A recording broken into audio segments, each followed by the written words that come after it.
There is something in you that keeps the future from arriving, not because you haven't wanted it, or worked toward it, or made quiet promises to yourself in the moments that felt like real turning points, but because underneath every effort, something else has been running. A mechanism so precise it doesn't need to announce itself. It simply rebuilds, quietly, reliably, delivering you back to the same emotional place, regardless of how much the external details have changed. You know this feeling, the version of your life you can almost hold, and then can't. The change that felt inevitable until it didn't. The pattern you were certain you had finally outgrown, until it found you again in a different year, wearing a different face, with just enough distance that you almost believed it was something new. This is not a failure of will or desire. It is a law, quiet, invisible, older than any decision you've consciously made, operating in the background of every thought, every emotional reaction, every moment you've reached for something genuinely different and found yourself back where you started. Most people, when they want their lives to change, adjust what they can see. They shift the environment, the relationship, the routine, the city, waiting for the external world to finally cooperate. And when the same emotional architecture follows them into the new situation, when the same invisible ceiling reappears, when the same feeling of limitation settles quietly back in, they arrive at the familiar and often devastating conclusion that something must be wrong with them, that they are not ready, not disciplined, not enough. But what if the obstacle was never out there? What if the reality you keep returning to isn't being created by your circumstances, but by something operating beneath them, beneath your intentions, beneath your desires, beneath every conscious attempt you've made to become someone different? There is a name for this mechanism, an architecture running silently underneath every repeated experience, more precise than anything you've been given to explain why your life keeps finding the same shape. Understanding it is not a matter of motivation or trying harder. It is a matter of finally seeing what has actually been running. And once you see it clearly, nothing about your own life looks quite the same. The name is the silent axiom. It is not a metaphor borrowed to make you feel better. It is not a spiritual concept detached from ordinary experience. It is an observable pattern, one that operates in your body, in your emotional responses, in the automatic reactions you've had so many thousands of times they no longer feel like choices. They feel like you. That is precisely what makes it silent. The silent axiom describes something most people spend their entire lives inside of without ever fully recognizing it. Your personal reality doesn't emerge primarily from your circumstances. It emerges from your state, from the internal signature, the combination of thoughts, emotions, biological responses, and unconscious programs that you carry into each moment, each decision, each encounter with the world around you. And here is where it becomes difficult to hear. If that internal signature remains unchanged, if the thoughts you return to most often, the emotions that feel most familiar, the automatic responses that fire before a conscious choice can form, continue to be organized around a past that no longer belongs to you, then the reality you experience will keep organizing itself around that past too. The field receives your signal, not your intention. Consider what that means in practice. When you think of the future you want, and feel, beneath that thought, the quiet tension of someone who doesn't fully believe they will have it, the signal being sent is the tension, not the vision. The body communicates in states, not in words, and the state of longing, of waiting, of reaching towards something you haven't yet allowed yourself to inhabit. That state carries its own instruction. The distinction that changes everything is this: the difference between the life you desire and the life you are living is rarely a matter of effort or information. It is a matter of signal. The emotional and biological state you sustain in the ordinary moments between your most deliberate thoughts. That is what the field is reading, and it is rebuilding your experience accordingly. Think about the times you have genuinely wanted something different. You may have visualized it, planned for it, believed in it during the elevated moments of clarity, and then, somewhere between the meditation and the morning, somewhere between the resolution and the routine, the familiar feeling returned. The old tension settling back in, the quiet background noise of not enough, the sense that you were still, somehow, the same person you were trying to leave behind. That is not weakness. What you were experiencing was a body conditioned to a specific emotional signature for so long that it now treats that signature as identity, as home, as the shape of what is real. You were not failing to change. You were succeeding precisely at producing the internal state your nervous system already recognized, the silent axiom in operation. And recognizing it, even now in the act of hearing these words, is already different from anything you've done before, because a pattern, by definition, can be interrupted. A conditioned response can be recognized.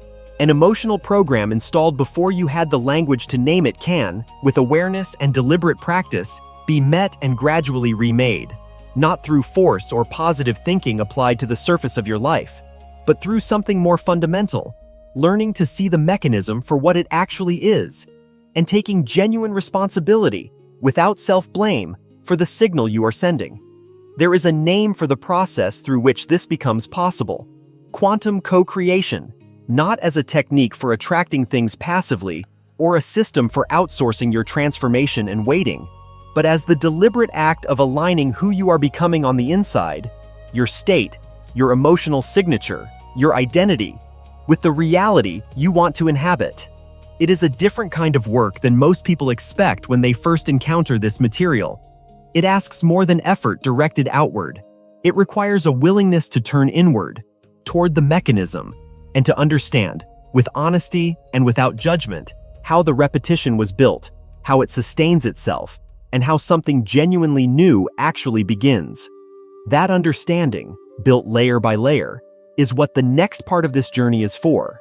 Before we go deeper, neuroscience tells us that when we actively engage with a meaningful idea, when we pause and name what we're noticing, we strengthen the neural pathways through which new understanding actually takes root.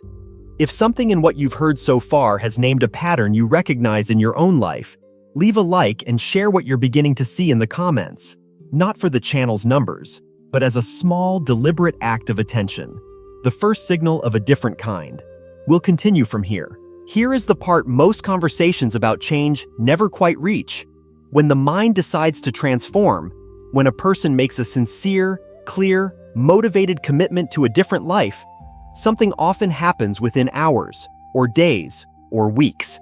The familiar state returns, the old emotional weather moves back in, and the person, who was genuinely convinced they had finally broken the pattern, finds themselves wondering what went wrong. The answer is rarely in the mind, it is in the body. The body is not a passive vehicle for the thoughts you think. It is a mind of its own, older than language, older than intention, older than any decision you've made in the last decade. And this mind doesn't respond to what you want. It responds to what it knows. Here is how the cycle operates. A thought, familiar, habitual, not particularly chosen, fires through a neural circuit. That circuit, strengthened by years of repetition, activates an emotional state. The emotional state triggers the release of specific chemical messengers throughout the body. Those messengers don't simply pass through. They bind to cells. They create an appetite, a pull toward the only chemistry the body has come to expect. Over time, the cells themselves begin to require that chemistry, not as metaphor, as biology. The neuroscientist and author Joe Dispenza, who has spent decades studying the intersection of mind, body, and personal transformation, describes this with striking clarity. The body, conditioned by decades of the same emotional responses, becomes a record of the past. It doesn't just carry memories, it becomes them. The posture, the muscle tension, the hormonal baseline, the way the breath shortens under familiar stress. All of it is the past, encoded in living tissue, running silently beneath every new intention. This is why a person can genuinely want a different future and still feel, in the body, exactly like the person they were 10 years ago. The future is in the mind, the past is in the body, and in that distance, between intention and sensation, between desire and felt experience, the silent axiom keeps operating. There is something important to understand here, because it changes how you relate to every previous attempt at change. When you tried to create something different and couldn't sustain it, the obstacle was not a lack of willpower.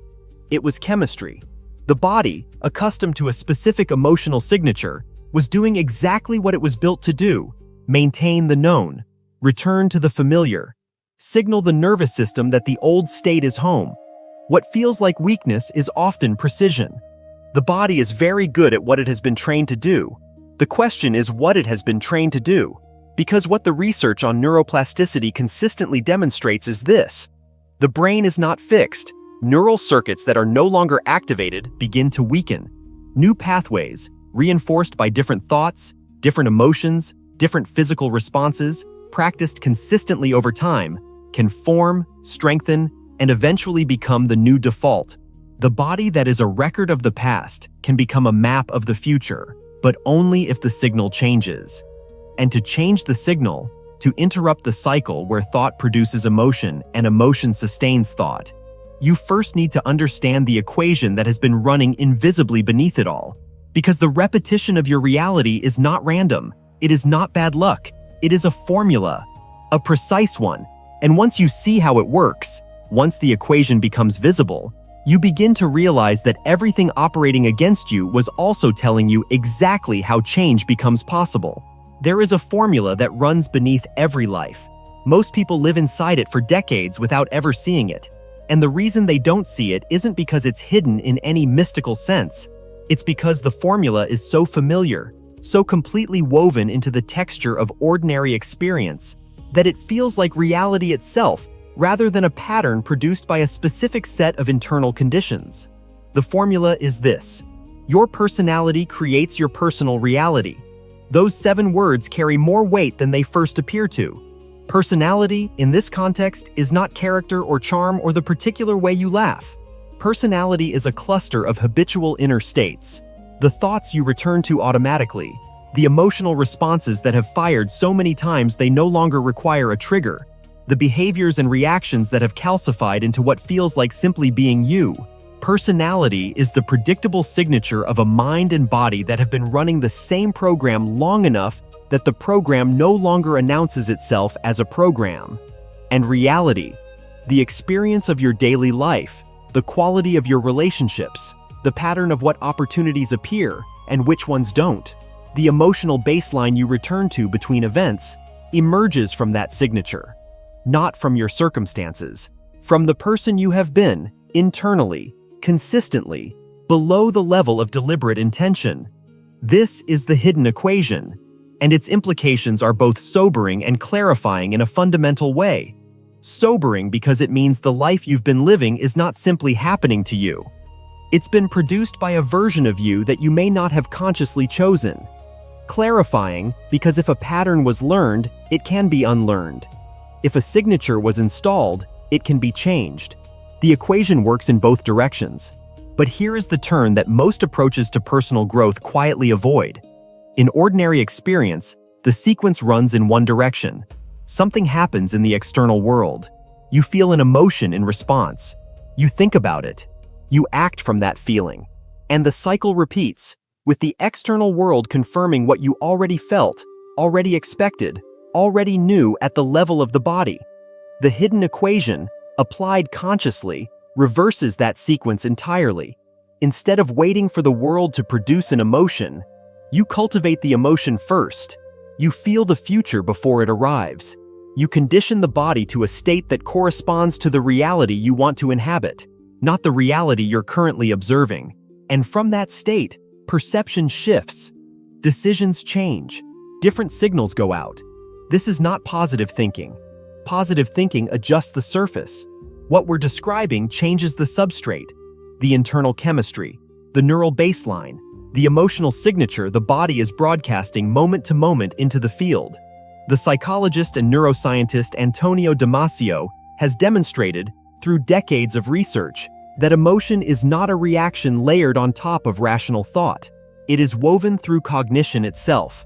The body's felt states shape perception, memory, and decision-making at a level below conscious awareness. When Damasio writes that emotion is fundamental to reason, not opposed to it, he is pointing to exactly the same mechanism the hidden equation addresses, that what you feel is not a response to reality. It is a filter through which reality is constructed. which means the work is not primarily about changing what you think. It is about changing what you feel, consistently, deliberately, before the evidence arrives to justify it. That kind of change requires understanding what has been making the old feelings feel so natural, so necessary, so indistinguishable from who you are. There is something about fear that feels like information, something about anxiety that feels like intelligence, something about resentment that feels like a form of clarity, like knowing the truth about a situation that others are too naive to see. Something about guilt that feels like conscience, like proof that you are at least aware of your own failings. These states feel true because they feel familiar, and that distinction between what is familiar and what is accurate is one of the most consequential things a person can learn to see in themselves. The survival emotions are a category, not a moral judgment, not a diagnosis, simply a name for the cluster of internal states the nervous system produces when it perceives threat. Fear, anxiety, anger, guilt, shame, resentment, the chronic low hum of not enough. These are the body's emergency responses. They were designed for genuine danger. They mobilize resources, narrow attention, and signal the system to protect itself. They were never designed to be permanent. But for many people, and for reasons that have nothing to do with weakness or failure, these states became the emotional baseline.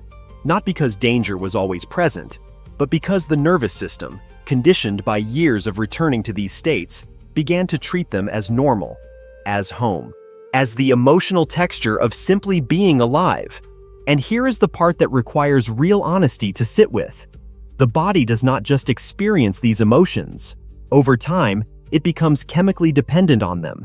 Each emotion produces a specific cascade of neurochemicals and hormones: cortisol, adrenaline, the particular chemistry of vigilance, of bracing, of holding the self together against an anticipated threat. When those chemicals have flooded the body consistently, over years, sometimes over decades, the cells begin to expect them. The way a system calibrated to a certain temperature registers anything warmer as uncomfortable, the body calibrated to low-level fear registers states of genuine safety as strange, unsettling, difficult to trust. This is why peace can feel hollow to someone who grew up in chaos, why love can feel dangerous to someone whose early attachments were unpredictable, why abundance feels unreal to someone whose nervous system was formed around scarcity. It is not a character flaw. It is a calibration, one that was set before you had any say in the matter, and one that has been quietly running since. Carl Jung wrote that what we do not make conscious appears in our lives as fate. What he was pointing toward is precisely this. The emotional patterns we don't recognize as patterns don't disappear. They operate. They shape perception, filter possibility, and organize experience around what the body already knows, while the conscious mind believes it is responding to the world as it actually is. The survival emotion doesn't announce itself as a habit. It announces itself as truth. That is its power. And that is also where its grip begins to loosen. Because the moment you can see a familiar emotional state as a pattern, not as reality, not as identity, not as an accurate reading of the present moment, but as a conditioned response from a nervous system doing its very best with what it was taught, something shifts, slowly, incompletely at first, but the distance between you and the emotion begins to open, and in that space, the possibility of a different response begins, not through fighting or suppressing the old feeling, not through arguing yourself out of it by sheer force of will, but through meeting it with recognition, and then, deliberately, choosing to move towards something the body hasn't yet learned to call home. Toward what exactly? And through what internal process does that movement actually happen? The answer to both questions has a name, and it is more precise than anything this territory is usually given credit for. Understanding the mechanism is one thing. Knowing what to do with that understanding is another. Here is where the architecture of quantum co-creation becomes concrete. There is a formula, not in the mathematical sense, but in the sense of a precise and repeatable internal process that describes how a person begins to produce a different signal, how the body learns to send something other than the chemistry of the past. It has two components. Both are necessary. Neither works without the other. The first is intention. Intention is the mind in a state of clarity. not scattered across 20 simultaneous concerns, not rehearsing old grievances or anticipating future threats, but organized around a specific direction, a clear image of who you are choosing to become and what reality you are choosing to inhabit. Not a vague wish, a precise internal direction, held with enough focus and enough calm that the nervous system can register it as signal rather than noise. Some researchers and practitioners in the field of applied neuroscience describe this as cerebral coherence, the brain shifting from the fragmented, reactive activity of daily stress into a more ordered state, capable of sustaining a clear intention without immediately defaulting to the habitual. It is not about suppressing thought. It is about organizing it, giving it a direction precise enough to function as a coordinate rather than a complaint. But intention alone is insufficient, and this is the part that changes the model entirely. When you hold an intention in the mind while the body remains in a state of anxiety, lack, or low-level fear, the signal being broadcast is not the intention, it is the emotional state. The body doesn't read the thought, it reads the chemistry. And the chemistry of longing, of waiting, of reaching towards something you don't yet have, carries within it the unmistakable signature of absence. The field receives what the body is actually feeling, not what the mind is trying to project. The second component of the formula is elevated emotion. Elevated emotion is not forced positivity or performed enthusiasm. It is a genuine internal state, one that corresponds to the reality you are choosing before the evidence of that reality has arrived in physical form. Love, gratitude, joy, a sense of expansion and felt completion, not as reactions to circumstances, but as deliberate cultivations. States the body is actively learning to inhabit. Research from the HeartMath Institute has demonstrated that the heart generates its own electrical field, one that influences the brain and the body's overall physiological state. When the heart enters coherence, when the rhythm of the heartbeat becomes ordered and smooth, as it does during states of genuine appreciation, care, or compassion, the entire system begins to operate differently. Perception widens, reaction time lengthens. The hormonal environment shifts from stress chemistry toward what might be described as the chemistry of openness. Daniel Siegel, the clinical professor of psychiatry at UCLA, whose work on integration and what he calls mindsight has shaped how we understand the relationship between mind, brain, and body, describes this convergence in terms that are both scientifically grounded and humanly resonant. When focused awareness combines with emotional depth, we create the conditions for genuine change, not just in behavior, but in the neural and biological substrate through which experience itself is organized. When a coherent mind holds intention and a coherent heart sustains elevated emotion simultaneously, the body begins to broadcast something different, no longer the chemistry of the past, the first signal of a new possibility. Thought selects, emotion incorporates. Together, and only together, they begin to rewrite the signal. But where is that signal going? Into what space does it travel? And what determines what comes back? To understand that, we have to step into territory that the language of science points toward but has never fully mapped. A domain this tradition names carefully, and only as a symbol, a field. There is a territory this tradition enters carefully. It borrows language from quantum physics, from the mathematics of probability, superposition, and potential, not to make a literal scientific claim, but to describe something that ordinary language struggles to contain. The idea that before an experience becomes fixed, before it crystallizes into the specific form of a moment lived, there exists a kind of openness, a space of what has not yet been decided. In quantum mechanics, this is a precise technical description of how subatomic particles behave before observation. It is not, and should not be treated as, a direct statement about how consciousness creates reality at the scale of ordinary human experience. That extension, though it appears throughout popular spiritual content, is a philosophical leap, not an established scientific conclusion. What it is, however, is an honest and useful metaphor, because something in human experience does seem to correspond to the idea of the field.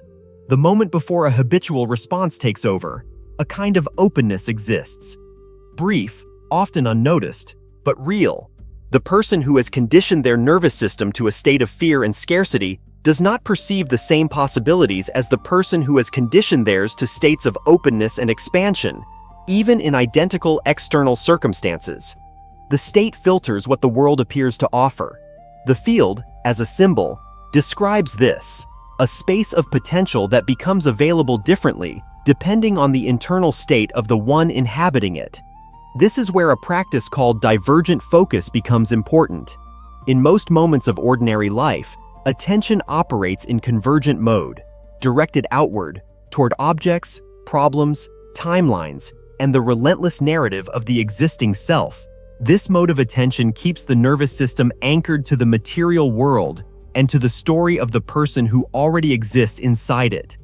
Divergent focus is the deliberate expansion of awareness away from that convergence, away from the body as an object, away from the problem as the only reality, away from the identity the past has been rehearsing, into space, into openness, into the sensation, however brief, of existing as awareness before the personality reassembles itself. Many contemplative traditions have pointed toward this experience for thousands of years. The Vedantic concept of pure awareness, the Zen practice of beginner's mind, the Christian mystical tradition of emptying. What they share is not a theology. It is an orientation, the recognition that beneath the accumulated layers of conditioning, something is present that preceded the programming. In neuroscience, this state, associated with certain meditative practices, with the quieting of the brain's default mode network, with the shift from the high-frequency rhythms of habitual thought towards slower, more receptive brainwave patterns, corresponds to measurable changes in how experience is processed. The analytical mind softens. The body's arousal system settles. Something that many traditions call receptivity begins. The glandula pineal, a small, light-sensitive structure deep within the brain, appears in many spiritual lineages as a symbol of this transition, not because it is literally a portal to other dimensions, but because it seems associated with internal states that move beyond ordinary waking awareness. In symbolic terms, it has become a biological metaphor for the threshold between the known and the possible. Similarly, the tradition of the third eye, present in Indian, Egyptian, and many other lineages, points not to a physical structure, but to a mode of perception, one that sees beyond the repetition of the past, beyond the limits of what current circumstances suggest, into what could exist if the state changed. Carl Jung named the dimension this tradition reaches toward the collective unconscious, a field of archetypal experience that transcends individual memory and shapes human life from below conscious thought. In psychological terms, Jung was gesturing toward precisely what the quantum metaphor attempts in the language of physics, that beneath the surface of individual experience, something connects and organizes that exceeds any single person's history. The field does not need to be understood literally to be used wisely. It is a language. And the most important sentence in that language is this: the state you sustain determines the possibilities you can perceive, not because the universe is obligated to respond, but because the nervous system, the attention, and the body are organized by state. Change the state, and a different field of experience becomes available.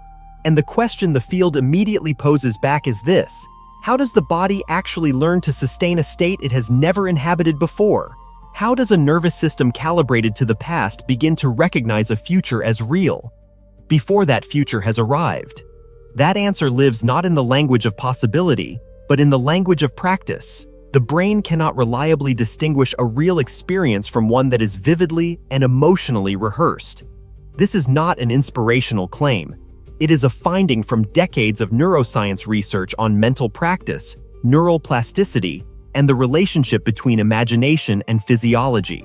When a person vividly imagines an experience, with specificity, with embodied attention, with genuine emotional engagement, the brain activates many of the same circuits it would activate if the experience were actually occurring. The neurons fire. The connections strengthen. The body responds. What this means in practice is that the future can be learned by the body before it is lived. The field of neuroplasticity has demonstrated something that quietly overturns much of what most people believe about the limits of change. The circuits that define who you are were not fixed at birth. They were built through repetition, through emotional reinforcement, through the accumulated weight of what was attended to and what was not. And what was built through repetition can, by the same mechanism, be rebuilt. A habit is the body behaving as the past. New circuits form when new thoughts, new emotional states, new choices are practiced with enough consistency that the system begins to recognize them as the new default. The old pathways, no longer activated, weaken. The new ones, repeatedly reinforced, become the architecture of a different kind of person. Now consider the placebo effect, not as a trick, but as evidence of a mechanism. In carefully controlled studies, people who believed they were receiving an effective treatment often experienced real, measurable biological changes. Not because the treatment was active, but because the belief, the expectation, the internal state of someone being cared for, produced genuine physiological responses. The body responded to a reality it was convinced was already happening. Dispenza, in his research with participants in intensive meditative retreats, documented cases where individuals who combined deep internal states with clear intention and elevated emotion reported significant changes in physical health markers, changes that appeared to exceed conventional expectation. The proposed mechanism is not mystical. It is the body as an exquisitely sensitive responder to the signals it receives from within. To become your own placebo is not to deceive yourself. It is to condition the body to a new reality before the external evidence arrives to confirm it. This is where anticipatory gratitude enters. Gratitude, when it is genuinely felt rather than intellectually performed, is the emotional state of someone who has already received. It is the body communicating completion, not longing. When a person can feel real gratitude for a reality that has not yet manifested externally, the signal that goes out is not the signal of waiting, it is the signal of arrival.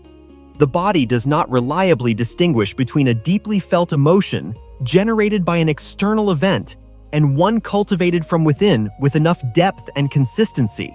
What it registers is chemistry, and the chemistry of felt gratitude, of real appreciation and completion, is incompatible with the chemistry of lack. In that incompatibility lies the entire mechanism. Becoming the future before it arrives is not pretending the present doesn't exist. It is practicing, deliberately, repeatedly, with the full participation of the body, the state that corresponds to the person you are choosing to become, until that state grows familiar, until it begins to feel like home, not the old home, a new one. This is the shift the silent axiom was always pointing toward, not as the end of the work, but as the real beginning of it. The understanding is now in place. The mechanism is visible. What remains is to learn how to move from understanding to practice, and from practice to a way of being that doesn't surrender the new signal when the old world returns to test it. The work doesn't begin in the dramatic moment. It doesn't begin when the crisis arrives, or when the inspiration strikes, or when the world finally provides a circumstance large enough to justify the change. It begins in the ordinary time, the quiet, unremarkable stretches of a day when nothing particular is demanding your attention and the old identity is simply running on its own. That is precisely when the practice becomes possible. The first movement of the practice is what some researchers and contemplatives call divergent focus, a deliberate shift of attention away from the material world and the narrative of the existing self. In ordinary moments, the mind tends to be fully occupied by problems, by the body's sensations, by the timeline of what needs to happen next. That occupation keeps the nervous system anchored to the familiar. To interrupt it, even briefly, is to create the internal space in which something different can begin. In practice, this means learning to sense the space rather than the objects within it, to feel the room rather than the things in the room, to be aware of the field surrounding the body rather than the body as the only thing present, not as an exercise in dissociation, but as a moment of deliberate expansion, a loosening of the grip that the old identity maintains simply by being constantly attended to. When that loosening begins, the analytical mind quiets. The background hum of habitual thought softens, and in that stillness, something the nervous system rarely experiences becomes available: genuine receptivity. From that state, the second movement of the practice enters.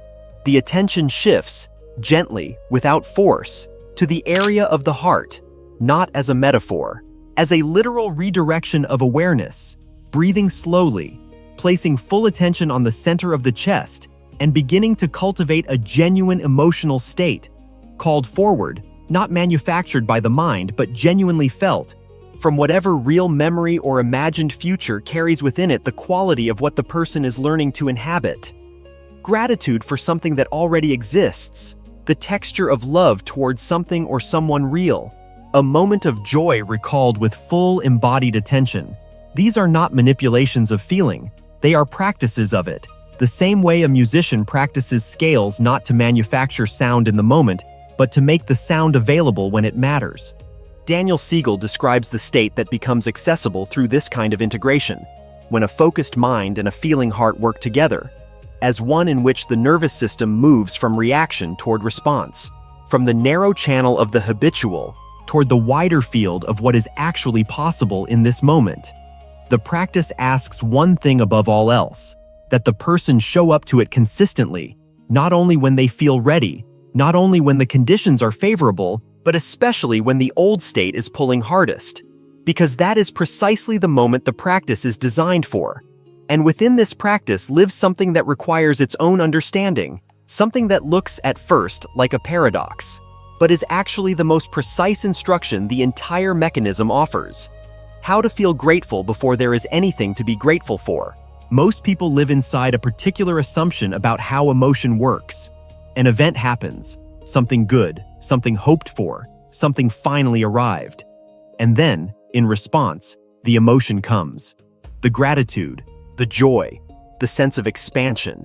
The world delivers, and the inner state responds. This is the sequence the nervous system has been trained to trust. And it is also, in the context of quantum co-creation, the sequence that must be gently, deliberately reversed. Anticipatory gratitude is a precise practice, and a demanding one. It is the practice of inhabiting the emotional state of someone who has already received what they are in the process of creating. Consider what that state actually communicates. Gratitude, when genuine, carries the chemistry of completion, not longing, not reaching, not the tightened quality of someone waiting for something they cannot afford to lose. It carries the chemistry of arrival, of enough, of a person who is not separate from what they value, but already in relationship with it. The body registers this, and the body, as Damasio's research has demonstrated again and again, does not construct experience in isolation from these felt states. The emotional baseline a person inhabits shapes what they notice, what they remember, what choices feel available, what risks feel survivable, what opportunities the mind is even capable of perceiving. A nervous system calibrated to gratitude, to felt completion, to genuine appreciation, is not experiencing the same world as a nervous system calibrated to scarcity and vigilance. This is not a claim that gratitude changes external events through some invisible transmission. It is the more grounded and ultimately more powerful claim that gratitude changes the person, and the changed person moves through the world differently. The practice, in lived experience, looks something like this. Before the evidence arrives, before the confirmation comes, before the external world has cooperated, the person learns to return, consistently, to the felt sense of the reality they are becoming, without pretending and without denying what is currently true, holding, alongside what is, a genuine contact with what is being built, and letting that contact produce a real emotional response in the body. Some days, the practice arrives easily. The feeling comes, the body relaxes into it, and something in the quality of the day shifts in ways that are subtle but real. Other days, the old state pushes back, hard. The familiar tension returns. The background doubt reasserts itself. The body, accustomed to its old chemistry, makes a case for returning to what it knows, and the person must choose, not once, but repeatedly, sometimes dozens of times in a single day, to bring the attention back, to feel the new state again, even briefly, even imperfectly. That repetition is the practice. That is what it means to earn a new emotional signature rather than simply desire one. And here, in that choosing, in that returning, in that sustained refusal to let the old signal have the final word, something becomes necessary that no amount of understanding can substitute for. The old version of you must stop being who you are, not gradually softened, not slowly edited around the edges. Released. The moment the old signature begins to release, and it does release when the practice has gone deep enough, it is rarely loud. There is no dramatic announcement, no sudden reversal. What happens is quieter than that, and in some ways more unsettling. The familiar emotional state arrives, the anxiety, the contraction, the pull toward the old chemistry. And something is different, not absent, not gone, but no longer automatic. For perhaps the first time, there is a gap between the state and the response to it, a space where something can choose, because most lives are lived without it, without the pause between stimulus and response that Viktor Frankl described as the source of all human freedom, without the breath that separates the old chemistry from the new choice, without the moment of observation that turns a pattern from fate into a decision. That gap is what the work was always building toward, not the elimination of the old pattern, but the ability to see it clearly enough that it no longer has to be obeyed. The emotion arrives, and the person, instead of becoming it, observes it, names it, recognizes the signature, and, with a steadiness that has been earned through repetition, chooses to send a different signal. Joseph Campbell spent his life mapping exactly this moment. Across every culture, every tradition, every myth that has survived long enough to be called sacred, Campbell found the same structure at the center of every story of genuine transformation: the death of the old identity. Something more radical than a minor upgrade, an actual dissolution. The collapse of the self built on survival, on fear, on the familiar, on the accumulated definitions the past installed before the person had a voice. The hero, in every version of the story, does not simply acquire new powers. The hero dies to the old self, and what returns is not the same person who left. The person who began this journey, the one who recognized the pattern, who felt the silent axiom named for the first time, who sat with the discomfort of seeing their own emotional conditioning clearly. That person does not make it to the other side unchanged. Something has to be left behind, and here is what must be left behind: the belief that the pattern was ever who you were. That belief, so deeply installed it feels like a fact of nature, is the final thing the old identity holds on to. Because as long as the pattern can convince you that it is your authentic self, the pattern has permission to continue. The moment you see the pattern as a pattern, and yourself as something that existed before it arrived, the permission is revoked. Because the prison was never your identity. It was a signal, repeated so many times, and from such an early age, that it calcified into what felt like the structure of the self. The fear was not your nature. The scarcity was not your truth. The contraction, the vigilance, the low hum of not enough, none of it was you. It was a frequency your body learned to broadcast, and frequencies can change. This is the turn the entire journey was always moving toward, not as a concept, but as a lived recognition, the kind that doesn't arrive through reading or listening alone, but through the accumulated weight of choosing, again and again, to return to the new state when the old one called, through the practice of feeling the future before the evidence arrived, through the sustained refusal to let the old signal have the final word. When that recognition lands, truly lands, below the level of intellectual understanding, in the body where the pattern lived, something in the external world begins to respond, not all at once, not dramatically, but in the way that a field responds to a changed signal, through the quality of what begins to appear in the spaces between effort, the conversation that opens exactly the door that was needed, the idea that arrives with a specificity that feels less like coincidence and more like correspondence, the opportunity that presents itself in a form that the old emotional state would never have recognized, let alone been capable of receiving. These are not rewards from the universe for good behavior. They are not cosmic affirmations of a wish well stated. They are the ordinary, and extraordinary consequence of a nervous system that has stopped broadcasting the frequency of the past. Carl Jung called these moments synchronicities, meaningful coincidences that carry the felt quality of being answered rather than accidental. What shifts is not the landscape. What shifts is the capacity to read it. The person who has reorganized their internal state does not encounter a different world. They encounter the same world with different eyes. Eyes that, no longer contracted around threat and lack, begin to see what was always there. The world hasn't changed. You have. And that, in the end, is the only change that was ever required. There is something in you that keeps the future from arriving. That was true when this began. What has changed is that the something now has a name, a mechanism, a face. And the moment a pattern has a face, the moment it can be seen for what it actually is, it loses the one advantage it has always relied upon: invisibility. And invisibility, it turns out, was never the prison's greatest strength. Its greatest strength was the fact that you believed the pattern was you. The prison was never built from who you are.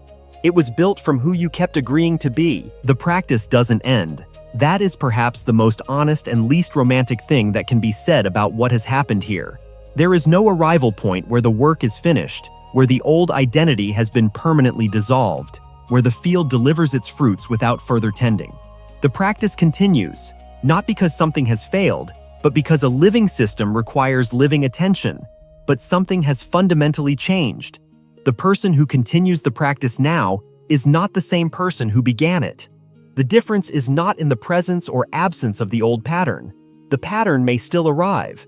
The old emotion may still surface. The old tension may still move through the body with familiar insistence.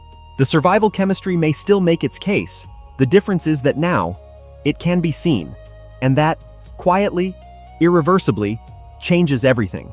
The space between stimulus and response that Viktor Frankl described as the source of all human freedom is not a theory about an exceptional state.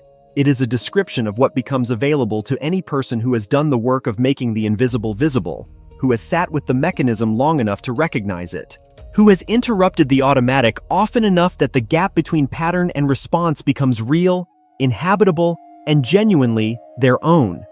You are not the thought that arrives uninvited. You are the one who notices it arrived. You are not the familiar emotion that tightens when uncertainty appears. You are the awareness in which that emotion moves, and, with practice, the steadiness from which a different response becomes possible. This new covenant with reality is not a promise that the world will rearrange itself in accordance with your desires, nor that the old patterns will vanish without effort. It is something more fundamental, the recognition that you are no longer simply at the mercy of the signal you have been sending. You can observe the pattern. You can name the frequency. You can, deliberately and repeatedly, choose to send something different. And a person who can observe the pattern is no longer identical to it. That distinction, smaller than it sounds on the surface, larger than anything else when it lands in the body, is the threshold this entire series was built around.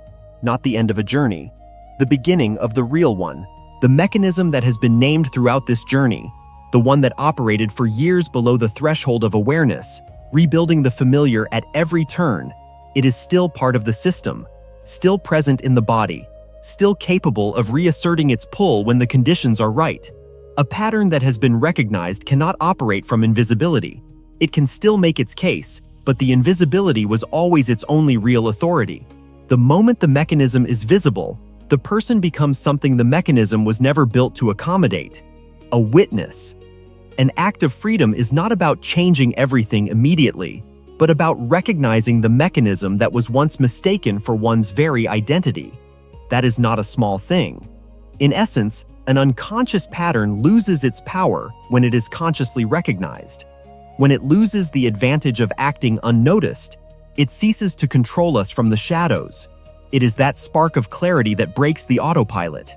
In a culture that moves fast and rarely pauses, the work of making the invisible visible, of turning pattern into perception, of practicing a new state before the world confirms it, is a particular kind of discipline, one that most people never encounter, and one that, once encountered, cannot be entirely unseen.